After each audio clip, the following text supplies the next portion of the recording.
Iglesia Relevante y todos los amigos que se conectan a esta hora de la tarde, qué bueno que estemos nuevamente juntos para estudiar la palabra del Señor. Como ya saben, hemos estado enfocados hablando de la persona de Jesucristo, el hombre que confronta nuestras vidas con su mensaje, pero que al mismo tiempo esa confrontación nos lleva a la salvación y a la vida eterna para todos aquellos que creen.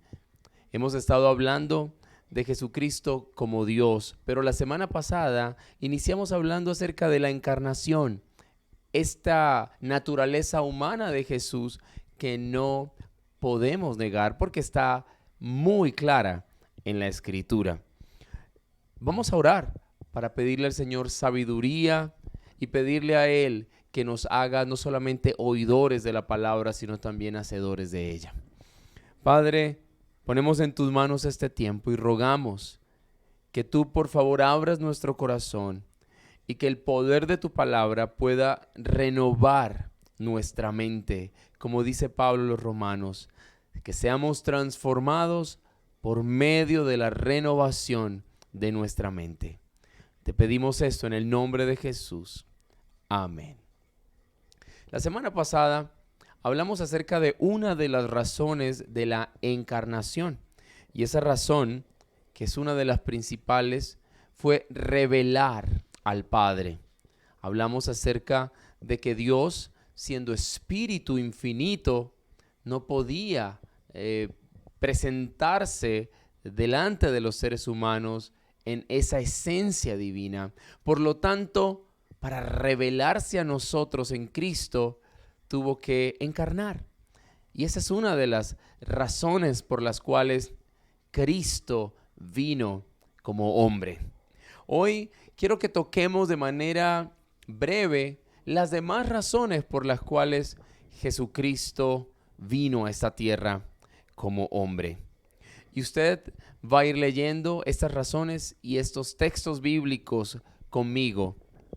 El primer texto que quiero que veamos es primera carta de Juan, capítulo 3, versículo 5, que dice: pero ustedes saben que Jesucristo se manifestó para quitar nuestros pecados y Él no tiene pecado. Así que la segunda razón de la encarnación sería pagar la deuda del pecado. La deuda debía ser pagada por alguien que no tuviera ningún pecado. Cualquiera que tuviera pecado fuera culpable, sería culpable de muerte y por lo tanto no podía pagar por los demás. Y esto es lo que se llama expiación. Jesucristo vino a pagar la deuda que nosotros teníamos.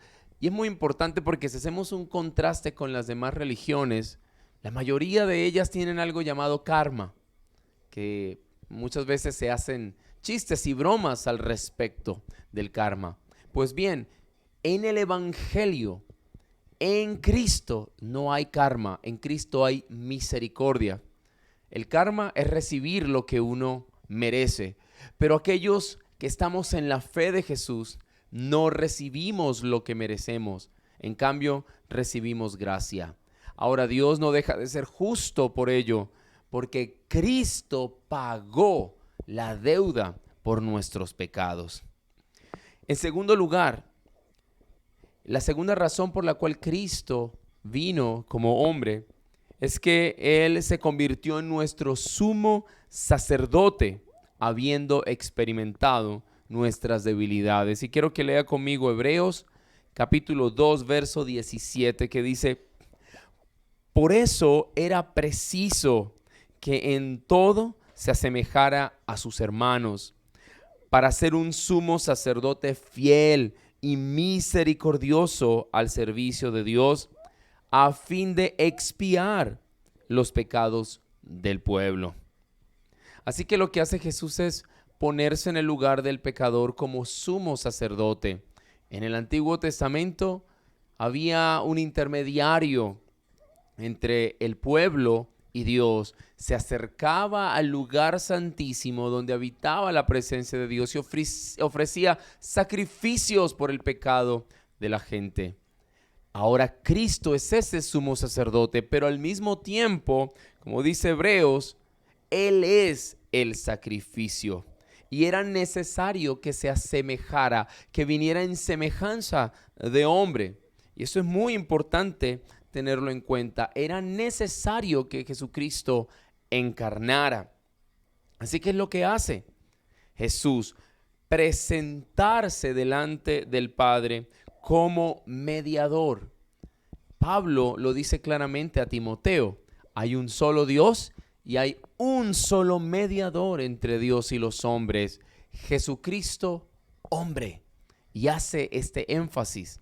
Por lo tanto, no hay más, bíblicamente hablando, mediadores o mediadoras a través de los cuales yo pueda acercarme al Padre. Cristo es el gran sumo sacerdote. Algo que debemos entender es que la Biblia entera gira alrededor de Jesús, pues es Él el Cordero que Dios había preparado desde antes de la fundación del mundo para que pudiera expiar o, en otras palabras, pagar por los pecados de la humanidad. En tercer lugar, Cristo encarnó para liberarnos del poder del pecado. Y esto es hermoso, porque el sacrificio de Cristo en Jesús nos libera de la culpa.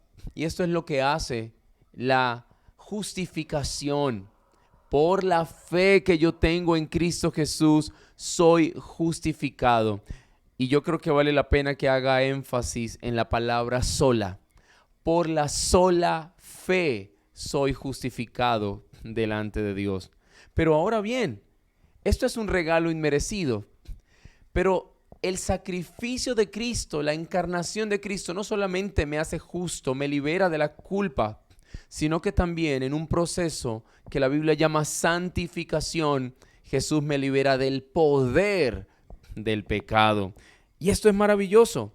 Lea conmigo Romanos capítulo 6, versículo 22. Dice la Biblia: pero ahora que han sido liberados del pecado y se han puesto al servicio de Dios, cosechan la santidad que conduce a la vida eterna. Fíjense, la deuda queda pagada, soy justificado, ya no hay condenación para los que están en Cristo Jesús. Sin embargo, la gracia mal interpretada, ¿no?, como algunos llaman, es una licencia para pecar. No, aquel que está en Cristo no solamente queda libre de culpa, también empieza a mostrar frutos de que el Espíritu Santo mora en él. Por eso Pablo dice: cosechan la santidad. Yo no tengo ningún derecho de llamarme cristiano si no veo frutos de santidad en mi vida. Frutos que demuestran que realmente he nacido de nuevo. Pablo le escribe a los Gálatas en el capítulo 5 y dice que el Espíritu Santo morando en el creyente produce fruto, el fruto del amor, de la paz, de la justicia, de la bondad, de la humildad, de la paciencia, del dominio propio. Pero quiero hacer énfasis en algo muy lindo acá. Dice que fuimos liberados del pecado para ponernos al servicio de Dios. ¡Qué lindo! La libertad del pecado no solamente implica vivir una vida moralmente correcta. Sí, por ahí pasa el evangelio, claro que sí, pero el evangelio no se agota en la mera moralidad. Dios nos libera del pecado para ponernos a su servicio. Una persona cristiana que ha sido liberada de la culpa y que está en el proceso de santificación, se pone al servicio de Dios. Ese es el resultado inmediato de una persona creyente que ha nacido de nuevo. Le dice: Señor, ahora que soy libre, ya no soy esclavo del pecado, ahora soy siervo de la justicia, soy siervo tuyo. Así que es importante que examinemos nuestra vida, ¿no? En la vida podríamos decir que podemos tomar dos caminos. Podemos andar en la búsqueda de un placer egoísta, o tal vez andar en la búsqueda de oportunidades para dar un servicio altruista. Servimos a Dios a través del servicio a los demás. Esto es lo que hace también el Señor y es una de las razones por las cuales Él debía encarnar. Y en último lugar, la siguiente razón por la cual Cristo encarnó es para dejarnos un ejemplo de la vida que le agrada a Dios. Quiero que lea conmigo primera carta de Pedro, capítulo 2, verso 21. Dice, para esto fueron llamados, porque Cristo sufrió por ustedes, dándoles ejemplo para que sigan sus pasos. Jesucristo es el hombre ideal. Él es el segundo Adán. Y esto es una analogía maravillosa, porque el primer Adán pecó, falló, y en él estábamos todos representados. Es lo que se llama la representación federal. Adán cayó y caímos todos, toda la humanidad le falló a Dios. Pero ahora viene Cristo, el segundo Adán, el segundo hombre, y él cumple todas las demandas de la ley. Y él vive una vida recta y justa. Y en él estamos representados todos los de la fe, todos los que creemos en él. Por lo tanto, mis pecados le son contados a su cuenta y su justicia es puesta en la mía. Él vino para darnos ejemplo de la vida que agrada a Dios. Dice que Cristo sufrió por nosotros para darnos ejemplo y para que sigamos sus pasos. Los pasos de Jesús puede que a veces sean pasos por un camino angosto, pero es mucho más cierto que nunca estaremos solos en ese camino. Déjame preguntarte, ¿con Dios o sin Dios? La vida es difícil, pero es mucho más dura sin Dios, porque hay un sentido de que ese sufrimiento no tiene ningún propósito. Pensábamos, por ejemplo, en lo que en algún momento Carl Sagan, este científico bastante mediático y popular, el primer presentador de esta famosa serie Cosmos, cuando ponía el planeta Tierra en la escala del universo, él llegaba a una conclusión y decía, somos insignificantes. ¿Qué le deja esto al ser humano? Lo deja sin sentido, lo deja sin propósito, lo deja como un producto del azar. Pero en Cristo, cuando andamos por su camino, aunque el camino parezca angosto, sabemos que todo tiene un propósito, sabemos que no somos producto del azar. Así que en medio de esas dificultades, no nos desesperamos.